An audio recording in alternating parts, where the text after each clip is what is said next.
what we're trying to do in this committee, and I think the World Monuments Watch, is to get nations to come together and agree on an evaluative system. How do we decide what's really important to preserve? I've been doing space archaeology and heritage for about the last 25 years. So it started with a great question at New Mexico State University, where I was a professor, and a student in a graduate class said, what's on the moon and does federal law protect it?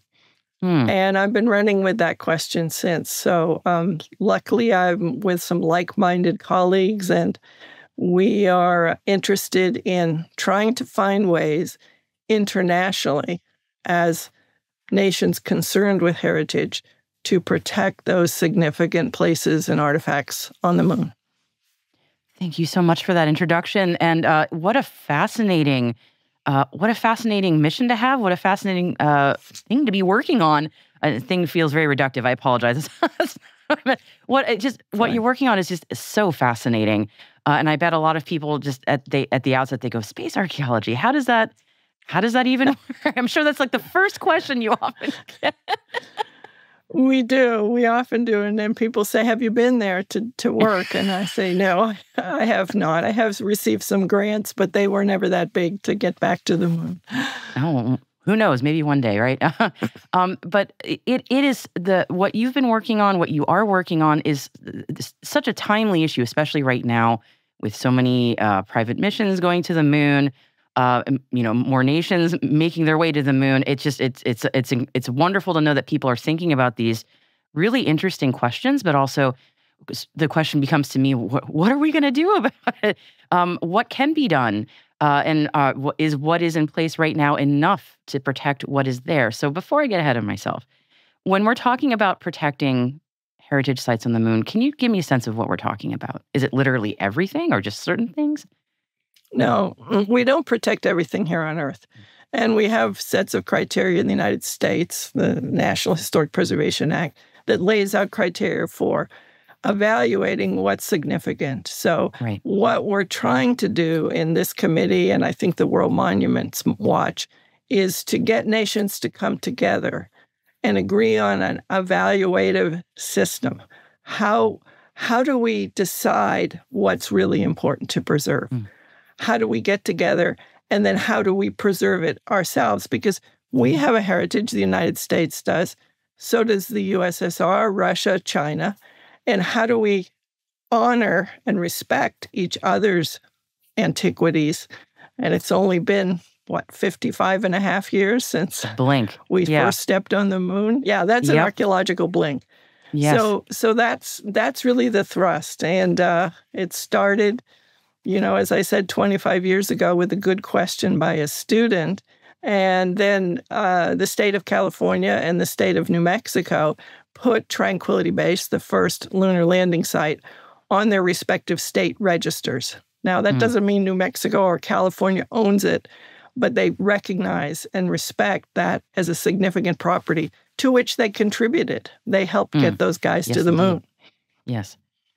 So, I guess sort of the what happens next. What happened next, maybe is the thing we should get to. So, there was the recent announcement about the moon being selected as a historical preservation site.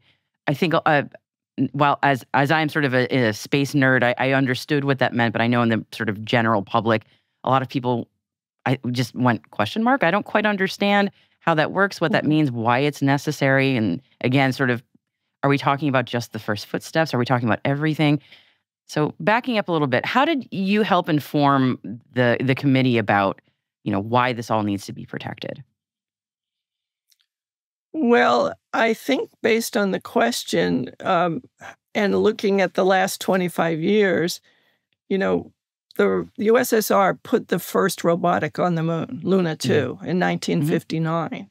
Now, that's an important first for humanity, and that's the big thrust of this. Humanity did this. It's no one genius in a country. It's all geniuses and all people that got together, the engineers all over the world that got together and allowed this amazing exploration, if you will, of humanity to another celestial body. So the thrust is, how do we, as people, get together and say, yes, the first lunar landing site with humans is important. Yes, the first robotic site on the moon is important. So we're all trying to figure out how we can agree, how we can come up with criteria and protocols and agree that we protect what humanity finds important. Yes, and this step certainly is another important declaration in that, because I mean, people often get very cynical. They're like, "Well, who's going to enforce this? Who's going to stop someone from?" I mean, it becomes almost an impossible. It is an impossible question to answer, but it's an important first step in making sure that can we all at least agree that these are important things, not just, again, as you said, for a nation, but for humanity. And I guess the question that comes to mind for me is, now that we have more voices, more important groups saying these are important sites for humanity. Yes. What happens next with all this? Is there something beyond this that we need to also be doing? Yeah, the big work starts now, because it has to be international in scope. Okay. Now, we have examples of this, luckily, here on Earth. The continent of Antarctica is governed by treaty and agreements. Mm-hmm. And it's kind of the most remote place, if you will, on Earth. It's not quite as remote as the moon, but people got together there and said, okay, Shackleton's hut, the ship that he was on, all these things people agreed with, that these are important objects, these are important places. And not that we're going to stop everybody from visiting them, but we're going to come up with protocols that do the least damage, that allow tourism, for example, but that also preserve the integrity of those amazing accomplishments. Same thing on the moon. It's a very remote place. It's been protected by its remoteness for a long time, but the future is much more activity. Mm-hmm. And as this announcement was being made on the 15th of January, SpaceX just sent 2 lunar rovers up. So the pace I see, looking back 25 years, is increasing. So I think the time is now, and we have precedents. So we can do this. It's not impossible. It's certainly not easy and presents a lot of challenges, but we have an opportunity to do this. I'm curious if you have a sort of call to action for folks in the space industry, especially as we grapple with these fascinating questions, and as more companies are trying to have some sort of presence on the moon, to say nothing of other nations. What would you like them to know? Well, I was part of a team that NASA put together in 2011 to write recommendations for spacefaring entities, and that was the commercial sector also. They actually asked NASA, what should we do? And again, their recommendations. So again, we depend on the expertise of people in space. We want to understand, when you put a lunar lander down, how much regolith does it move? How far away should one be to not obliterate tracks, footprints, or affect those significant properties, those cultural resources on the moon? So the question really becomes, how can we all use our expertise together to figure out ways to preserve what we want to preserve and to preserve things for the future? Yeah. I have to ask sort of a sci-fi question, because my mind is just asking this. And I admit that we may not use this for the podcast. This is just, I can't help but wanting to ask you. This is maybe this is sort of a question one asks at the bar, having a drink. At what point do we say, we've preserved everything up to now? Now when do you imagine we might get to a point where, the things that are on the moon, those are going to be safe, but after a certain cutoff, like it's open places. I don't even know how to ask that question. No. That's a good question. For example, we have had discussions about what we call the first space age, or from about 1959 to 72, when the last Apollo mission. Should those be grandfathered in? Because obviously that was the space race. It's part of the Cold War. But, commercial interests put the first things there. Is that important? China, in 1969, when those guys landed on the moon, China wasn't even involved in it. So the Chinese have an interest in preserving their cultural resources on the moon. So that's a good question. Much of preservation here in the United States is done by evaluating the site for significance and then trying to avoid or mitigate the adverse impacts to it. So, having places that you can't go to.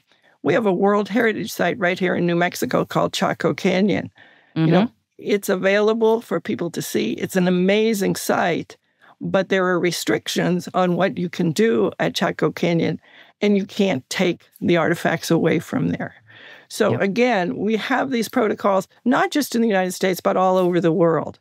And if we can agree on those, then I think we're preserving humanity's heritage and respecting the fact that other nations that are non-spacefaring also see the moon as an important place and also have a relationship through its stories, its spiritual practices.